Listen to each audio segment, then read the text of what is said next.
the To Love, Honor, and Vacuum podcast. I'm Sheila Wray Gregoire from ToLoveHonorAndVacuum.com, where we like to talk about how to make marriage a passionate adventure and not just a giant to-do list. And today, this is going to be a bit of a heavier podcast, and so just a trigger warning before we start. We're going to be talking about sexual abuse and the repercussions in marriage and how people can deal with it afterwards. And so if that's your story, I hope you find this podcast really helpful. But if this is also something that you would find too difficult to listen to, we just want to warn you beforehand. So before we get started with our questions, I just want to say a few things about abuse and get those sorted out first, because sexual abuse is one of the most harmful things that somebody can go through.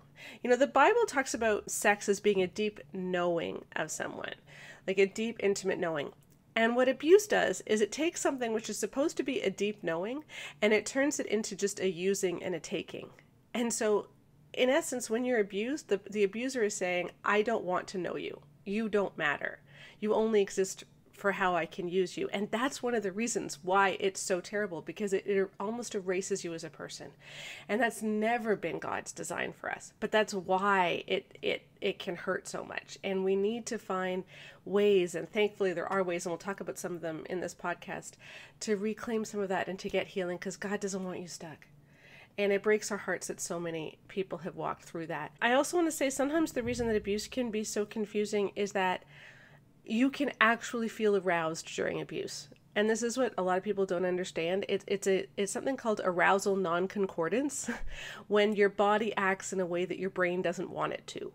So just because you got aroused does not mean that you wanted it or consented to it. And I think that's really important to say, because a lot of people don't understand that.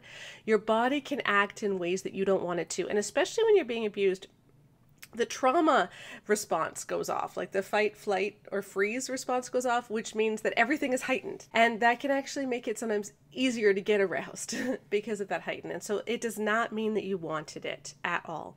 And often abusers will tell us that, you know, the reason that they're doing this to us is because we were too alluring, or we were leading them on and giving us all these messages that it was our fault. And it's never your fault if someone abuses you. It really isn't. So let's delve into some of these questions. And I want to see what your first response is to this one, because I know what my first response is. Okay, so here we go. Let's see if you have the same one.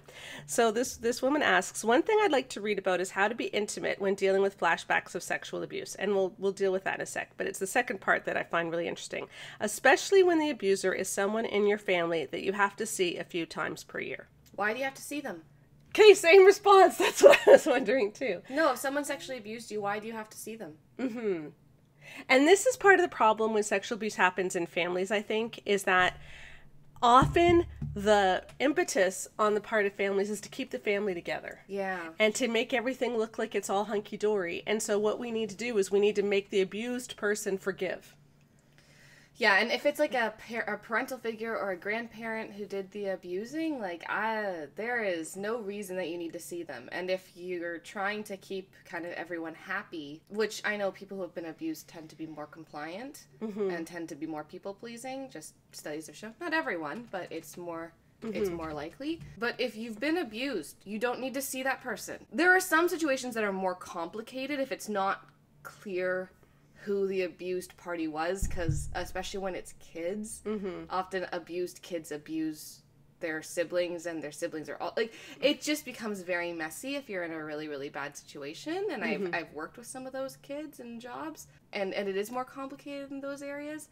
But if you were harmed by a caregiver, don't see that caregiver. You don't have to. You don't have to. And sometimes it's an older sibling too, and you just don't need to see them. And if it's the only way for you to see your other siblings, like for instance, if Christmas is the only time where everybody gets together, I think it's perfectly okay to say, I can't handle this. And, you know, when parents or other family members put pressure on you to forgive and to act like everything's okay, and how come you can't get over this, and how come you can't forgive, that's on them, that's not on you. Yeah. And you need to take care of your own emotional health and mental health. Yeah, and no matter what the circumstances were that you were abused, you have the choice to say, I'm just not going to be exposed to that anymore. No matter what. Right, and it's okay for you to say to your parents or whoever is organizing these family reunions, it hurts me that you expect me to see this person. Yeah. It hurts me that you will not honor me. And if you want to continue a relationship with me, then you need to start honoring my experience as well.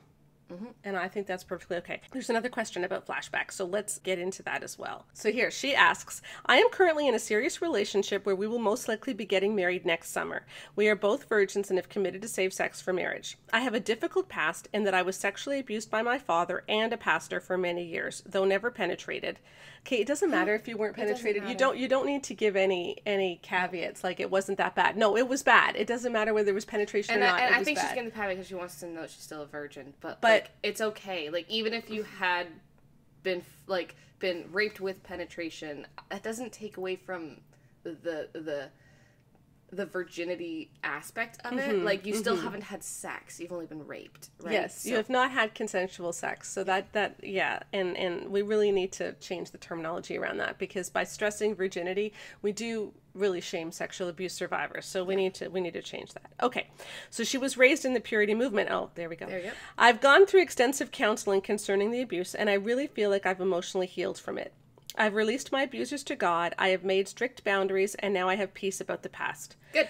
But a new issue has risen that I don't know what to do with. I sometimes get triggered when my boyfriend and I kiss. I'm okay as long as I'm the one initiating or more dominant, and if my body is upright or I'm leaning over him.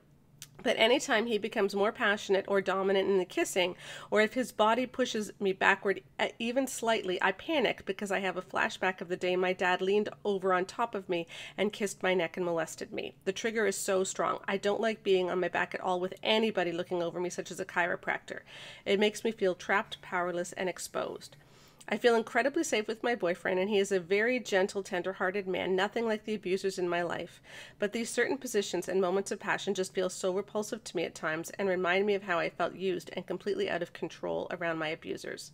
My boyfriend has been extremely understanding and patient with me, and we recently came up with a safe word, break, that I can say to immediately stop physical contact, but I would really like to get over these triggers completely, especially the part of being on my back. I've got to get to that point before we're married and try sex. Help. I'm glad she knows that she has to get over the triggers before they try sex. Mm-hmm. Because you really don't want your first time having sex to be triggering and terrible. Mm-hmm. Although I do want to say that you can do the woman on top position. Yes. So, if being on your back is really triggering, it doesn't need to be that position. But at the same time, like, a lot of it also seems that if he just gets caught up in the moment, which is going to happen during sex. It's going to happen, then she's triggered. Yeah. So she says she's been through counseling, which is wonderful. Sometimes, though, not all counseling is equal. Yeah, like, there's actual evidence-based treatments to deal with flashbacks and deal with trauma specifically, not just the emotional ramifications of trauma. Yes. So if you've only had, like, CBT kind of therapy or talk therapy or CBT meaning cognitive behavioral therapy or something, but not like a complex trauma CBT kind of treatment, like, there's a lot of very specific treatments that licensed psychologists can help you with, such as EMDR. Is it EMDR? Yeah, EMDR. Yeah, EMDR therapies. And if you're having flashbacks, you need more than just talk therapy, is what I'm saying. Yes.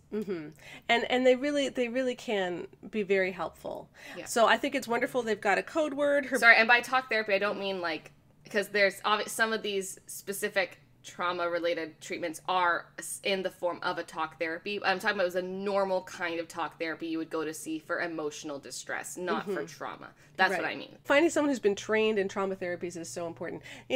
Recently when we were getting the endorsements for The Great Sex Rescue, our book that's coming out in March of 2021, I was talking to Rachel Denhollander, who spearheaded the Larry Nassar, take down Larry Nassar for sexual abuse, and such a courageous woman. And she sent me something in an email that I wanted to read to you about how her husband Jacob has helped her deal with a lot of this. She said that she just wants to give an encouragement to both survivors and the spouse walking alongside that working through the abuse together can be a long road, but it's a beautiful, redemptive road. Eventually, associations will be reshaped into the positive memories and experiences, and a safe, secure, tender spouse walking the road to redemptive sexuality can bring a depth of healing that seems beyond possible. Yep. And I just love that. I think that's such a picture of what Christian marriage is supposed to be, about how your spouse can actually be Jesus' hands and feet. Like your spouse can be the vehicle through which God helps you heal. And it sounds like she's got an amazing guy that she's going to marry and that he's wonderful. And so we just want to encourage you, no matter what kind of flashbacks and triggers you're having, get that therapy, get all the treatments you can, but also remember that over time, your spouse may become one of your best sources of healing just in their love, and you will build new memories. And so I just want to give that hope to you as well. Okay, here's another one from a woman who needs some help. She says, I am currently divorced, and here's a part of my story. My first childhood memory is of being raped at the age of 3. That's, wow. Raised in a religious household, I then waited for marriage. I married the only man I ever dated at the age of 25. I was afraid that my childhood trauma, which did greatly make me afraid of men, would impact our sex life, but it didn't have a chance to, as my husband got mad at me for something on our wedding night and went to sleep. I also then went to sleep, and then I woke up to being raped in the middle of the night. 17 years later, I am out, after trying to be a good submissive wife and available sexually to my husband despite repeated incidents of this nature. I am so sorry, and this just emphasizes that rape can happen in marriage. Yep. We tend to think that rape is something that happens outside of marriage, but a wedding ring is not a consent form. Like, it doesn't mean that you've now consented to everything for the rest of your life. And just because someone is with their husband does not necessarily mean that they are safe. Yes. And a lot of marriages are not safe. We did another podcast on this. We will put the link to that podcast in the description for this one. And we have a post on how to recognize rape in marriage, because that is important. Sometimes rape isn't physical force. You can be coerced if he simply is terrible to you unless you have sex with him, or he withholds money unless you have sex with him, or he's bad to the kids unless you have sex with him, or all kinds of other things. That's still coercion, and that's wrong. Okay, so she says, my divorce has been final for a while and I am not yet ready to date, but I do hope to remarry at some point in the future. And I find my mind sometimes trying to process the pain and memories and situations I was in. I think it's time for me to begin some of the healing process before I get anywhere near dating or marriage. And then she just asks what the best way to do this is. And again, trauma therapy. Licensed trauma-informed therapy. And we want to stress, too, that a lot of churches offer counseling. Don't go to churches counseling. And that can be helpful for some things, for sure. But something like this needs someone who's specifically trained, because sometimes churches make the mistake of labeling all emotional problems as a spiritual issue. Yeah, like you just need to give it to Jesus. Yes. And it's like, yes, okay, give it to Jesus. But like there's more than that. Yeah. It's like Jesus would not be withholding treatment from this person just saying, well, haven't you given it over to me enough yet? It's like, no, like Jesus wants this person to get an actual treatment. Yes. It is not acting like Jesus to see an abused person and to give them faulty treatment because you have not been licensed to deal with abuse, and you know that, but you refuse to hand them off to someone who has because you don't believe in secular psychology.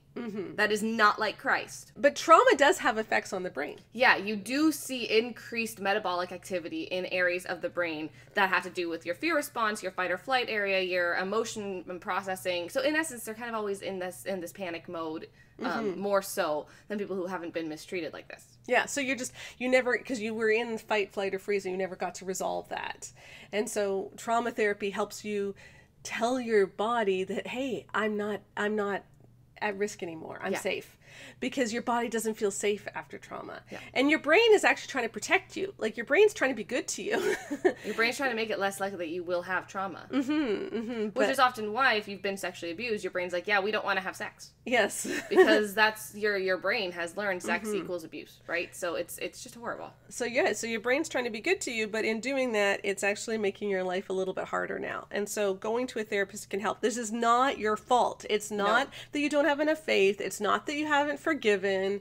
It's not any of those things. It's that your brain thinks, I'm still in danger. And you need to teach your brain how not to think that. And just simply having the peace that passes all understanding isn't enough for that. And I hate saying that because it makes it sound like Jesus isn't enough. But what I mean is that the way that Jesus heals us is through this trauma therapy. Quite often, because God created this brain that tries to keep us safe. It's really complex, and we need to acknowledge that and seek the proper treatments when we're there. Speaking of forgiveness, here is a woman who asks this. My husband was very abusive for years. I tried leaving several times, but I honestly think it was God that would always stop me in my tracks. I think God saw something in him and knew things would change. Most of the abuse wasn't physical, and even when it was, he never injured me. Now he is really trying to be nice. I mean, really trying. And I don't think it's another back and forth to manipulate me. I think he honestly wants to be better, but I can't forgive him. I feel like if I do, I am giving him back that power over me. But I want to serve Jesus and I want to save my marriage. How can I forgive him? So this one isn't about sexual abuse per se. It's abuse in marriage, but I thought it fit today as we were talking about abuse. If you ever have to say most of the abuse wasn't physical, that in my mind, she's already discounting the abuse that he did to her. Like, well, most of it wasn't physical, so it's okay. No, it's not. Yeah, and studies have shown that emotional abuse is just as harmful in the long run. Well, I'm going to say, even if, like, here's the thing. People have different opinions on emotional abuse in the highly conservative Christian church. But everyone agrees that physical abuse is an absolute no-no, get out of there immediately. And she's downplaying the physical abuse. Which means, in my mind, like, the whole going back again and again and again, has that been done with a openness to actually understanding how bad it is? Yeah. Or, like, what I want to make sure is that she actually knows that she's worthy of not being abused. Right. Which it sounds like she is. Yeah. But downplaying that you are physically abused is a huge red flag when it's like, I might go back, but it's okay, the physical abuse wasn't that bad. If there was physical abuse at all, like, because that's just because obviously emotional abuse is also terrible, but physical abuse is cut and dry. Like, he hits you or he doesn't, kind of thing, right? Like, and obviously there are the kinds of physical abuse. That's just an example, right? Yeah. Like, he got physical. That's a clear line in the sand that was crossed, and she's downplaying it. And saying, how can I forgive him? And I'm like, well, sure, forgive him, but don't let him have that power over you. He abused you for years. Sometimes the reaping and sowing principle is that you don't get to be married to that person anymore if you mistreated them for a long time. Yeah. And I want to look at one of the questions that she asked, because I think in these cases we're often asking the wrong question. Yeah. So she says, I want to serve Jesus and I want to save my marriage. So, how can I save my marriage? That's not the point. No, it's how I want to serve Jesus, but I also want to make sure that I'm safe. Yeah, and it's also just, our desire in this life should be, how do I glorify God? How do I walk with Jesus? How do I find his will for my life? And Jesus cares more about you than he does about your marriage. Yeah, and I just, when you read stuff like this, I just want her to be safe. And, like, you just don't want her to go back to another bad situation. It sounds like she's gone and come back. And it's like, she can do whatever she wants to do. Yeah, you are free. Now, Now, does this mean that no marriages can ever be saved after someone's abusive? No, they probably can. I would say it's a very small minority, because usually abusive people are abusive people and they have major character issues that aren't normally changed. But I really think the issue here is learning to value herself. That's what I was going to say. You said. It's like, she needs to know that she's very valuable and that she matters just as much as her abusive husband. And saving the marriage is not on her shoulders. No. And if God does a miraculous thing in his life, in this husband's life, then maybe she's going to feel a release and she's going to see that he's different, maybe in much time. I was gonna say, I think that's the big thing. Much time. And this is the thing: you don't trust someone until they've proven themselves trustworthy, and that means much time. Yeah, if someone's been abusing you for years, and then they seem to have changed. Like, you almost gotta give it years to make sure the change stuck.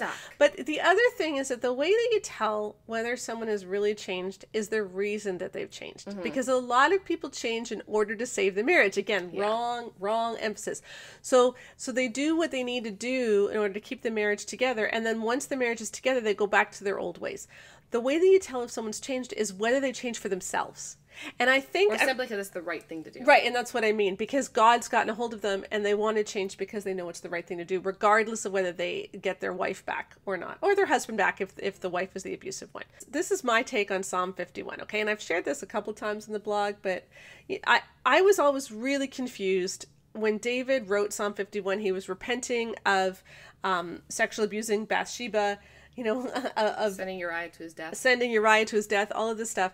And so here's this guy. He was a king. He was supposed to be at war. He sent all of his soldiers out to war, so they're all getting killed while he's lounging around at home. And he notices his neighbor's wife. He orders her brought to him, so she had no choice. Like when the king summons you with soldiers, you have no choice, right? If she gets pregnant, etc., etc., he gets Uriah killed, and it's all just one big mess. So he's done these horrible things, and then he says in Psalm 51, he's talking to God, and he says, "Against you and you only have I sinned." And I always read that, and I'm like, seems like he kind of sinned against Uriah and Bathsheba as well. Like, what's up with that? And that bothered me for a long time. But then, as I started looking more at abuse and what real repentance looks like, I wonder if what David was saying is the reason that I'm repenting is not so the nation of Israel will think I'm good again. It's not so that I get my reputation back. It's not so that I get my kingship back in the way that I used to have it. It's not, so that I look good and restore all these relationships. It's because I need to do the right thing because it's the right thing. And that's what abusers need to show, is that they're doing the right thing because it's the right thing. It's not just to get you back. And that means that an abuser who is truly changed is going to give you the space to leave. Yeah. Because honestly, if they have been abusing you for years, if they honestly understand the depth of what they did, which is necessary to be able to trust them again, they're going to look at themselves and say, there's no way that you would stay with me. Yeah. And I don't blame you. Yeah. Not in a weird manipulative way. Yeah. Where they're trying to get sympathy, but in an actual, no, like, I'm going to give you lots of space and lots of room, and I'm not going to bother you, and I'm not going to text you, and I'm not going to reach out to you. I'm just going to give you space. Or whatever boundaries you set up. He's going to respect that. And so I would just say that if for someone in this situation, like, first of all, you need to know your worth. Like, you really do. You do not deserve to be beaten, to be belittled, to be abused, to be mistreated. You do not deserve that. No one does. There's nothing about you that makes you less deserving than someone else, which means it's more okay if they abuse you versus if someone else were getting abused. There's nothing about your abuser that makes them so special that the bad things they do can be overlooked because, that's just a part of their greater, like, persona, and it's just a necessary evil. No, there's nothing of that. Like, if you are being abused, there is absolutely no reason why that would ever be okay. And so if you're looking to get back together with an abuser, like, in essence, you have to treat it like it's your best friend who's being abused. Or your daughter. Yeah. Or your sister. Or if it was your mother. Or someone. Sometimes you have to get outside of yourself and just say, like, okay, if this were anyone other than me, would this be wise? Because sometimes if you've been so constantly just battered down by this person, it can be really hard to be objective. And the other thing is, too, like, just see a counselor. Yeah, licensed counselor. Always licensed. And we'll put links to why in the... we have some articles about this, so we'll put some links in the podcast description. Licensed counseling is more expensive. Yes. Let's say that it's $150 an hour or whatever, $100 an hour, $200, whatever it might be. And let's say that you need 20 sessions. So you're looking at $2,500 or $3,000, whatever it might be, right? That's a lot of money, and I'm not trying to belittle that. Yeah. But in the long run, if that gets you emotionally healthy so that you're able to work better, so that you don't fall apart, so that you have healthier relationships, like, think about how much money you spend on things that make you happy, that you just enjoy doing, and this can add so much to your life. So sometimes it's an investment you really do need to make. The other thing too is a lot of people who go to unlicensed counselors often find that they need more therapy afterwards. Yes, and so it ends up more expensive. And there are a lot of religious traditions that say that you can't divorce for abuse, that abuse is not grounds for divorce. And I ran an article earlier this year because Wayne Grudem, who's one of the primary proponents of that, recently changed his mind. After saying this for 30 years, he changed his mind. He never actually apologized, of course, to all the women who stayed in abusive marriages because of what he said beforehand. But he did acknowledge that abuse could be a form of abandonment, and so it was okay to divorce for abuse. And, what I find so highly problematic about this is that we have known for decades that the effect of abuse on children is far worse than the effect of spouses' infidelity. And yet we said that you couldn't divorce for abuse. And Focus on the Family, by the way, still stands by that. Yeah. Focus on the Family still says that you cannot divorce for abuse. You can separate for a time, but the goal should be to reconcile. And that's what this woman is saying. How can I save my marriage? And so this is very prevalent in the evangelical church, that yes, you can separate if you need to for your own safety, but then let's look at how we can save this marriage. And so what you're essentially saying is someone having a one night stand, someone having a fling for a couple of months is worse than 20 years of emotional battering and abuse. Yeah, and it's just really backward because it doesn't value you. It doesn't have the same... God does not see you that way. God cares about you, and God cares about those who are being abused. We see that throughout. Like, just look at what the prophets are talking about. When you read the Old Testament, look at the things that God is railing against the people for. And it's injustice. It's beating up on the downtrodden. And so God does not take this lightly, and we should not either. So I just want to encourage people to stop thinking in terms of how can I save my marriage and start thinking in terms of what does God want for me, and how can I best serve God, which is something she's asking. Yeah. But the question is not how can I save my marriage. The question is what does God want for me as I walk forward. Yeah. Because God wants more for you than to just be a spouse. Yes. And I think that's when people say things like I want to serve Jesus, they think and so then I must save my marriage. Yeah. But you can serve Jesus as more than a spouse. Mm-hmm. So if his calling for you is to honestly go back to the ex-abusive spouse, and they honestly are not abusive anymore, then do that. But understand that that is not the answer for everyone, and you need to be as, shrewd as serpents. I think that's how it is, right? As innocent as doves, but as shrewd as snakes. Yeah. Good faith does not mean that we allow the wool to be pulled over our eyes. And forgiveness does not mean that we ignore red flags. And that's just what's been missing in the conversation for so many people. And yeah, you're allowed to just not go back. Yep. And so, check it out with a licensed counselor. Talk it through with people. Whatever you do, wait for a long time. And as she was saying, that this one last thing, that specific person was saying she was having a hard time with forgiveness because she doesn't want him to have power over her anymore. You can forgive and not go back. Because then, and honestly, it may, maybe for this particular woman, maybe the fact that she's having a hard time forgiving is actually more of a sign that she knows something's wrong deep inside, but she knows as soon as she forgives him, she's going to go back. And so she's kind of subconsciously just holding off the forgiveness because she's trying to protect herself. There's lots of other things that can be going on, but you may actually find that when you decide in your mind, I'm not going to be abused anymore, I'm not going to go back to him, the forgiveness is actually a little bit easier because the power is actually just completely taken away from him and is back in your hands, which is where it should be. We are not called to needlessly put ourselves into horrible abusive situations for Christ. Absolutely. And I want to do a big shout out in the middle of this podcast too for the Courage 365 conference. It's an amazing group for sexual abuse survivors. Every October they normally have a big Courage conference, but because of COVID they can't. So they're using this to their advantage and they are putting it all online and it is free.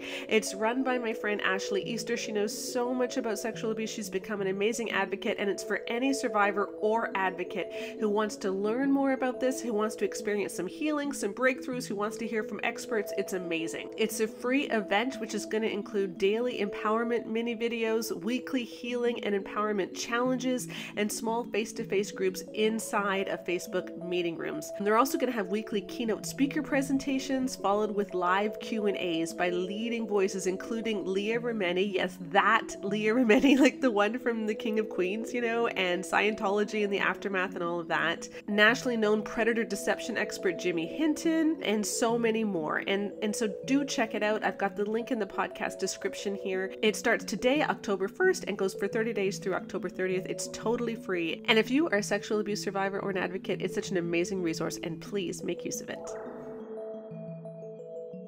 Okay, one last question. We're back to sexual abuse here. It's not necessarily a man who abuses you. My sister and I were molested at ages 6 and 7. We were molested and experimented with by a 12-year-old girl.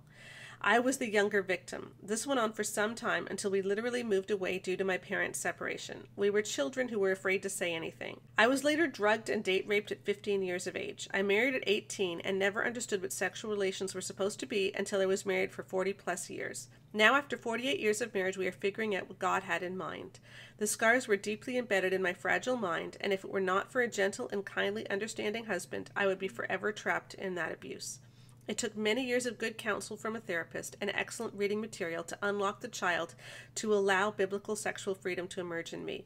And she says, Dan Allender's book, The Wounded Heart, which we will link to in the podcast description because it is a really great book, is a fine work to navigate what it takes to become wholly integrated into a sexual, confident adult woman. Wow. So she just wanted us to know that. And I thought this was important to end with because, first of all, it does show that there is hope. Yeah. But you also, our prayer for you is that you don't have to wait 40 years. Yeah. Because she went through so much. And amazingly, even after all that, she married a good guy. I know. Like, she married at 18 to an excellent, patient-loving guy who, it sounds like, when they finally actually talked about what this was experiencing for her, yeah, he was, like, totally on board to be like, oh, let's, like, fix that. Yeah. So it's kind of what Rachel was saying at the beginning, too, how this can be a real redemptive road. Yeah. And I love that picture. Yeah. And that's really a picture that she painted as well. So we will put the link to that book. But I did want to read her. I thought this was a great point that she made, is that abusers are not always male. Yeah. And you can be abused by a woman, too, and that can really mess you up. And let's also remember that abused people are not always female. Yeah.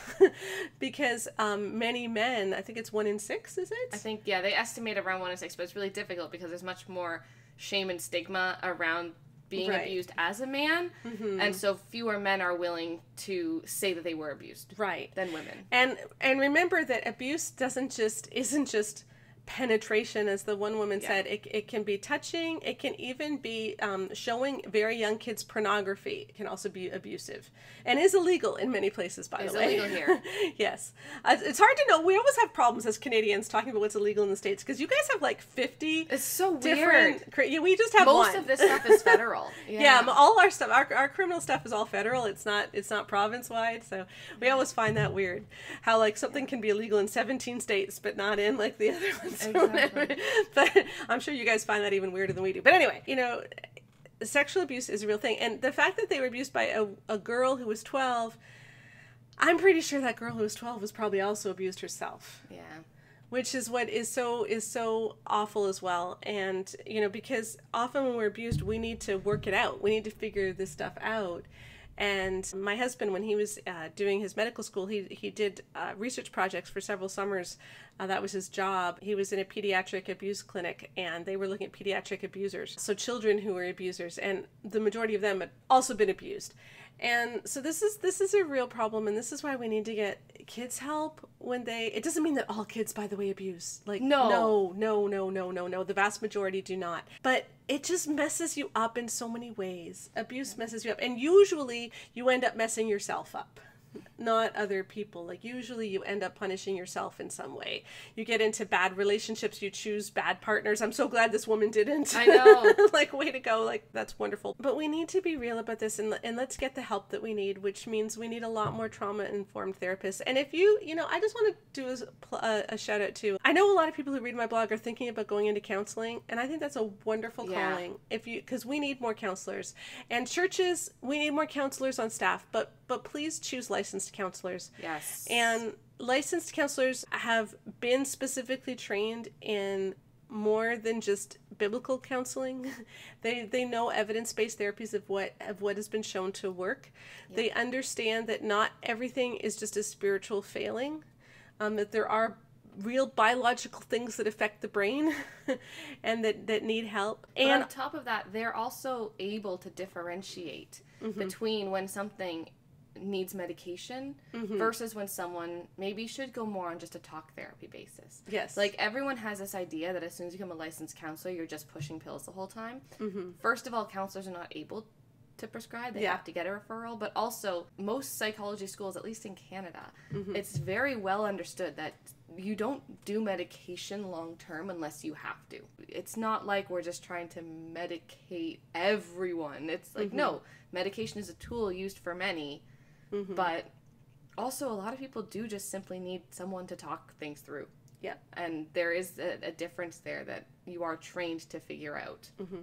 And then the big thing is that when you are licensed, it means your license can be taken away. Yes, that's the big one. Which means that there are ethical guidelines that you are required to follow. Well, and also having a license means that you do have the education in certain areas, and you are guaranteed to have had education in these areas to the extent that, like, the Canadian Psychiatrists Association, or the Canadian Counseling and Psychotherapy Association, the CCPA or whatever, approves of. Whereas if you are an unlicensed counselor, for example, biblical counselors, there's a whole variety of biblical counseling training centers, some of which are likely excellent. Some of which are objectively not. Just from stories that we've heard, even from the last 5 years. Because we get a lot of people pushing back saying, like, yeah, but that was 40 years ago, it's changed. Well, that 98 Ways You Can Sin Against Your Husband that I read was given out last year at Harvest Bible Chapel. Last year at Harvest Bible Chapel in Chicago. 98 Ways You Can Sin Against Your Husband. I will put the link to that too. It's atrocious. Yeah. So that's the problem, is that when you have a license, that means that a governing body has said, hey, you've passed our test. We know that you have the basics in this stuff. No one does that if you're unlicensed. Right. So you can maybe get an excellent counselor, or maybe get one who's going to make your trauma even worse and leave you feeling spiritually abused on top of sexually and physically abused. Yep. And the other thing is that licensed counselors, they have privacy guidelines that they have to abide by. They cannot disclose anything about you unless you are a danger to yourself or others. And even then, there's only very specific ways that they can disclose. Like, you being a danger to yourself does not mean that they get to then call your best friend. Right. It means they call a psych ward at a hospital floor. Yes. And they, help you make sure that you're not going to harm yourself, or they walk with you to call the police if there has been a crime done. Like, it's those kinds of things. It's not like, oh, well, then he gets to call my husband. Right. And whereas when you sign a biblical counseling form at a church and you consent to counseling, you are consenting. If you look at the privacy guidelines there, they are saying that they can talk to any previous counselors that you went to talk about your issues. So they can phone someone. If you're in persistent sin, they can talk to church leadership, but it's not defined what persistent sin is. And let me give you an example. The Village Church, very large church run by Matt Chandler, they got in trouble in 2015 because there was a woman named Karen Hinckley, and I'm not disclosing that she talked to the press about this. So, she's very, very vocal. And... like, way to go, Karen. Yeah. But anyway, she married someone who was addicted to child pornography, and she left him, and the Village Church put her under church discipline because of that. And so she was declared in persistent sin because... not the guy who was watching child porn. Right. And so this is the problem, is that what we've seen is that many biblical counselors will put the person who won't forgive the abusive husband who says that he's repented. And it's like, no, you're not the one in persistent sin here. But they say that she is, and then they talk to the pastors, they talk to the elders, they put her under church discipline. And this is why your counseling should never be mixed with your personal life. Because your counselor has so much social power over you. Yeah. Because they know everything about you. Yeah. And so that's why you need a licensed counselor, because then they aren't allowed to talk to your buddies who are on the elders board. Yeah. They aren't allowed to tell your pastor. They aren't allowed to take any measures if you're just not acting in a way that they think that you should act. Right. The only way they're ever allowed to break your bubble is if a law is being broken or you are a harm to yourself or others. Yeah. And again, we just want to stress that the church has not done this well. There's an anecdote in Love and Respect where the man had been physically abusive to the wife. He'd left the home because of the physical abuse. So she'd gotten herself saved, and then he repented, and so she let him back into the home, and then he was still raging at her and angry, and so what Emerson Eggerichs said she had to do was she had to learn how not to react to his anger. Yeah. So and she had to learn to respect him despite that. Yeah. So now the responsibility for his abuse is put on her shoulders because she's not respecting him enough. Exactly. And so it totally ignoring the love, and even though Emerson Eggerichs says, if you're being physically abused, call the police, he totally ignores the phenomenon of love bombing, which is really common, where the abused spouse finally speaks up and says, no, I'm not taking this anymore. Get out. Like, I need to keep myself safe. And then the abuser says, oh, I'm so sorry. I repent. They say all the right Christian words. They give you flowers. They make lists of all the bad things they've done. They confess everything. They bomb you with love so that you'll let them back in so that the whole cycle can start again. And this is extremely common. Licensed counselors know about this. And they're not fooled by the idea of just repentance. What they're looking for is consistency over time. And their priority is not going to be to save your marriage. Yes. Their priority is going to keep you safe. Yes. And so a lot of Christian resources have just dealt with this so badly. And so we're not saying don't see a Christian counselor. No. I know so many amazing Christian licensed therapists, which is how I started all this. And so I want to end it on this. If you are a Christian thinking of going into counseling, please go the licensed route. Yes. You know, often it doesn't take any more time. A lot of the biblical counseling programs are really long. Or 2 years too. Yeah, so please go the licensed route. It really matters. We need more of you. And churches, if you're thinking of adding counseling, you know, a great idea is to put money in a pool so that you can send people to licensed counselors and get them the help they need with someone who's really trained in this stuff, because we need a lot more of this. We need to see healing in the church, but that only comes when we acknowledge that sometimes we're not trained in everything. Yes. And this stuff is really deep. Like, sexual abuse affects people really deeply. And so we need to get them qualified help. So I know this has been a deep one, a deep podcast and a heavy one, but thank you for joining us this month on the blog. Coming up in October, we're going to be doing a lot of fun stuff because our orgasm course is going to be launching near the end of the month, we're hoping.